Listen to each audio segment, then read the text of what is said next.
I was born of a mother who became a refugee before she could walk. My mother was born of a mother who grew up in a beachy town off the eastern coast of Tanzania. My mother's mother was born of a mother who left West India to live a different life. In 3 generations, all 3 mothers, women, born to different countries and continents of different names. Kampala, Uganda. Dar es Salaam, Tanzania. Sunav and Gujarat in India. And my sisters and I, San Diego. I was born of a mother who became a refugee before she could walk. Sponsored by the Lutheran Church, my family sought refuge from Colombia to Philadelphia. News headline. Mahen Patel, holding his daughter Nisha and his wife Pushpa, discussed their future plans with Pastor Lawrence Brekla as the Ugandan family prepare for their departure from Colombia last week. The Patels expect to establish a home in Philadelphia where Mr. Patel has several opportunities for employment for which he is qualified. My mother sought refuge into Philadelphia before she could walk. My mother developed an arm infection before she could walk. My mother was brought to London to be raised by her grandparents before she could walk. My mother would spend 8 years in London. She would be raised by my grandparents' parents. Her grandmother would be the one to pick my mother up from school and take her to the temple. Her grandmother would take my mother to Kentucky Fried Chicken, KFC. Though her grandmother would maintain a vegetarian diet, my mother ate fried chicken from a land her grandmother would never visit, but inevitably have as her dying wish for her eldest son, my grandfather, to sponsor all of his brothers to immigrate to. My mother still wonders how her grandmother traveled to Temple in London. How a woman who didn't speak the language still found God's home. For 8 years, my mom grew up in London, and it wouldn't be until her parents were about to have her sister when she returned to Philadelphia. My mother became a mother to her sister before she could drive. My mother became a mother to her brother before her 16th birthday. My mother left Philadelphia to marry my father in California, and I grew up in a beachy town off the western coast of the United States. When my grandmother would visit my family, what she told me our coastal town reminds her of her own, Dar es Salaam. A city where she would wear shorts and let her hair down, a city where she would go out with her girlfriends and go to the beach, a city she would eventually leave to go to school in India, which would be a place that she would eventually leave prior to finishing school to marry my grandfather in Kampala. The city where my mother would be born and shortly become a refugee, and sometimes I wonder how a place I've never known defines so much of my life. A cold coastal night was when my mother asked me, will my kids know her story? Will my kids' kids know her story? And I tell her truthfully, I don't know. We're bound for oblivion, and I think the sun sets earlier now. The sun sets earlier now. Nighttime is longer now. My eyes blink for longer now. The sun sets earlier now. Nighttime is longer now. My eyes blink for longer now. There was an impact. So you have no idea right I now? have another one. Another plane just hit. Right? Oh my gosh! Another plane has just hit. It hit another building. Flew right into the middle of it. Explosion. My God! It's right in the middle of the building. This one into the east top. Yes. Yes. Right in the middle of the building. And right now, that was definitely looked like it was on purpose. You saw?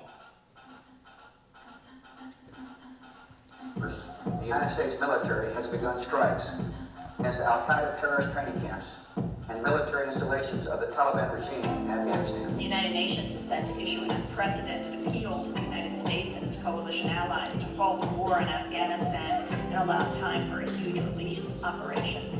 The UN said that growing concern over the deteriorating humanitarian situation forced the move.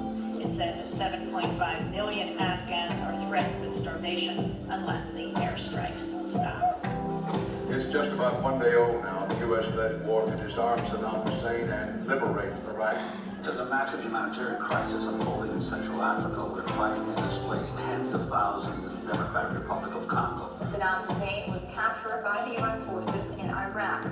The soldiers captured him during a raid on a farmhouse. Tonight, I can report to the American people and to the world that the United States has conducted an operation that killed Osama bin Laden, the leader of Al-Qaeda. It's so weird to me that people are separating caring about the environment and the climate to caring about humans. Like, I care about the environment and the climate because I care about human and planetary well-being. Those are the same thing. The establishment of 19 new settlements in the occupied West Bank. Agencies say more than 33 million Sudanese people are enduring what the UN calls the world's largest hunger crisis. I'm here to announce the completion of our withdrawal from Afghanistan and the end of the military mission. The black male running down the street. Investigators looking closely at surveillance video appearing to show the final moments of Ahmaud Arbery. Pakistan needs to be reconstructed the right way. RICO charges against 61 so-called Stop Cop City protesters. They faced a long list of allegations ranging from throwing Molotov cocktails at police to giving food to fellow activists. And the shooting of 3 students of Palestinian descent in Vermont. Maybe we can use a little bit of a softer touch. Who taught you to hate yourself? To get like the white?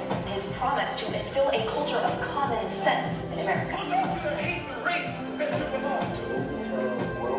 At least 20 ICE operations taking place with East LA to downtown. Do not come. Third straight night after the grand jury decision in the Breonna Taylor case.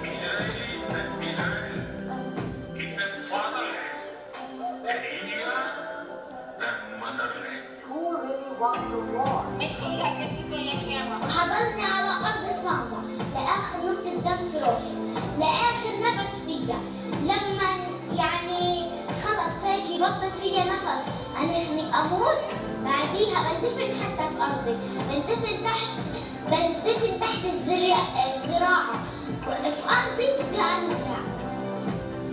بدك تصير أرضك بالمرة. رغم إنك هلا كثير بردانة ويمكن جوعانة وما في أدوية والوضع صعب برضه مش حتطلعي؟ برضه مش هطلع. حضرنا صندوق. هالقد بتحبي فلسطين؟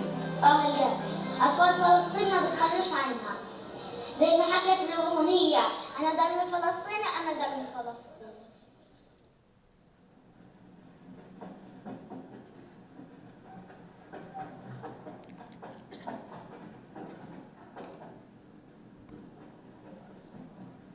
I was 5 years old when my mom brought race into my life. She'd said, "You can't go to parts of this country without being shot as a junior." For a long time, I didn't know how I wanted this to end. And in a lot of ways, I still don't. So I'm going to tell some stories. I remember growing up wanting to be white.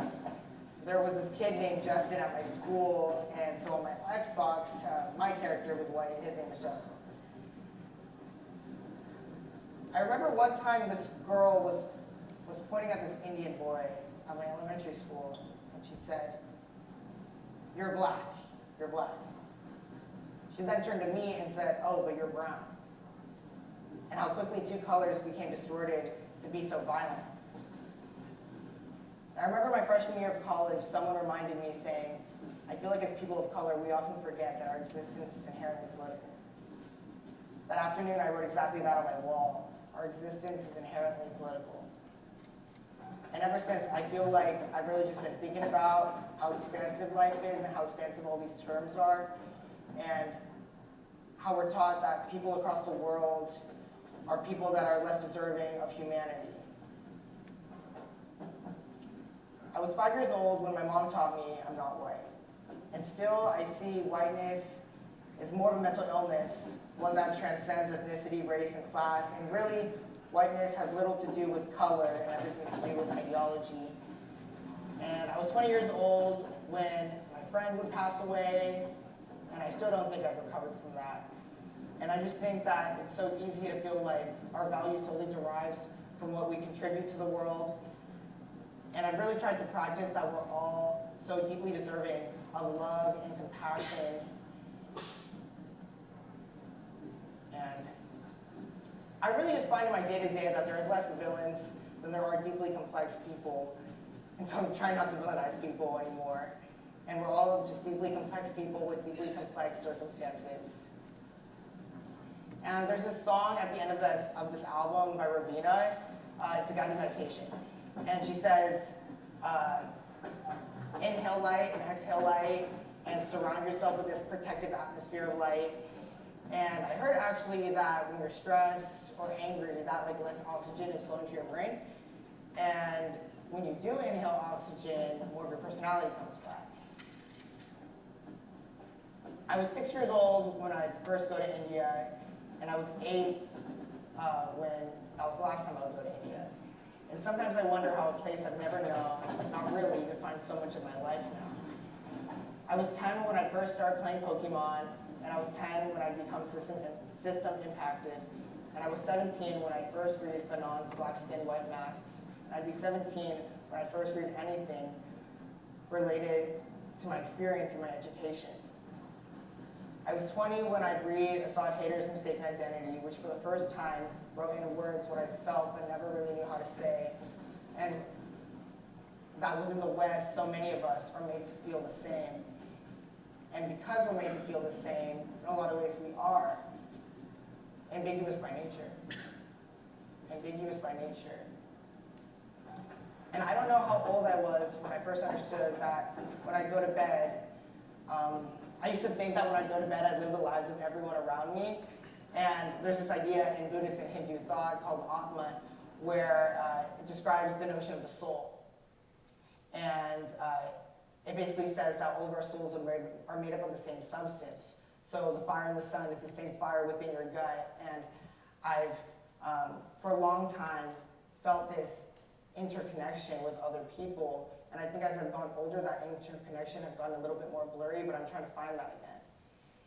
And as I grow older, I've begun to understand how our existence is inherently political. And I don't know where we're headed, and we come from a lot of different places. I come from a subcontinent, and I come from the east side of another continent. And now I'm at this continent, and maybe I'll be at another one soon. And the world is so crazy, and I'm crazy too, and I'm 21 now, and I see that our existence is inherently political. That every action, from our daily routine of self-love and care to community wellness and international solidarity, are all very political.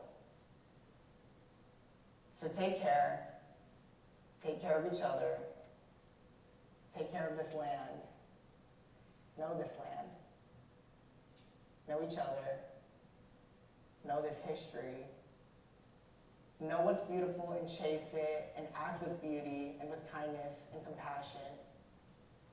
I'm 21 now, and I'm concluding my senior project. Thank you.